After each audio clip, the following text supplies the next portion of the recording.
ಕರ್ನಾಟಕಕ್ಕೆ ಮತ್ತೆ Kaveri shock. CWRC ಶಿಫಾರಸು ಎತ್ತಿ ಹಿಡಿದ ಸಿಡಬ್ಲ್ಯೂಎಂಎ 15 ದಿನ 12,000 ಕ್ಯೂಸೆಕ್ ನೀರು ಬಿಡುವಂತೆ ಆದೇಶ.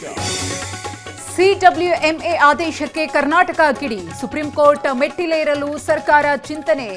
ಮೇಲ್ಮನವಿ ಸಲ್ಲಿಕೆ ಬಗ್ಗೆ ಇಂದೇ ತೀರ್ಮಾನ.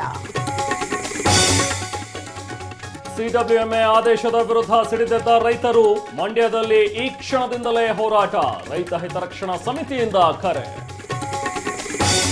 ನೂತನ ಸಚಿವರಿಗೆ ಇಂದೇ ಖಾತೆ ಹಂಚಿಕೆ ಆಗುತ್ತೆ. ಸಂಜೆಯೊಳಗೆ ಪಟ್ಟಿ ಬಿಡುಗಡೆ ಮಾಡ್ತೇನೆ. ಬೆಂಗಳೂರಿನಲ್ಲಿ ಸಿಎಂ ಡಿಕೆಶಿ ಹೇಳಿಕೆ.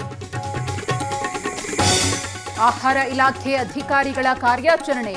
ದೇವನಹಳ್ಳಿಯಲ್ಲಿ ಜೆಪ್ಟೋ ವೇರ್ ಹೌಸ್ ಮೇಲೆ ದಾಳಿ. ಸ್ವಚ್ಛತೆ ಇಲ್ಲದಕ್ಕೆ ಸಿಬ್ಬಂದಿಗೆ ಕ್ಲಾಸ್. ದಾವಣಗೆರೆಯಲ್ಲಿ ದುಷ್ಕರ್ಮಿಗಳ ಅಟ್ಟಹಾಸ. 50ಕ್ಕೂ ಹೆಚ್ಚು ಅಡಿಕೆ ಮರಗಳು ನಾಶ. ನ್ಯಾಯಕ್ಕಾಗಿ ಅನ್ನದಾತನ ಅಳಲು. ವಿದ್ಯಾರ್ಥಿನಿ ಮೇಲೆ ಅತ್ಯಾಚಾರ ಆರೋಪ. ಡೆಲ್ಲಿ ಕ್ಯಾಪಿಟಲ್ಸ್ ಆಟಗಾರ ಅಭಿಷೇಕ್ ಪೋರೆಲ್ ಬಂಧನ. 3 ದಿನ ಪೊಲೀಸ್ ಕಸ್ಟಡಿಗೆ. ನಾಳೆ ಖಗ್ರಾಸ ಸೂರ್ಯಗ್ರಹಣ. ಯುರೋಪ್, ಗ್ರೀನ್ಲ್ಯಾಂಡ್, ಐಲ್ಯಾಂಡ್ಗಳಲ್ಲಿ ಗೋಚರ. ರಾತ್ರಿ 9 ರಿಂದ ಬೆಳಗ್ಗೆವರೆಗೂ ಗ್ರಹಣ ಸಂಭವ.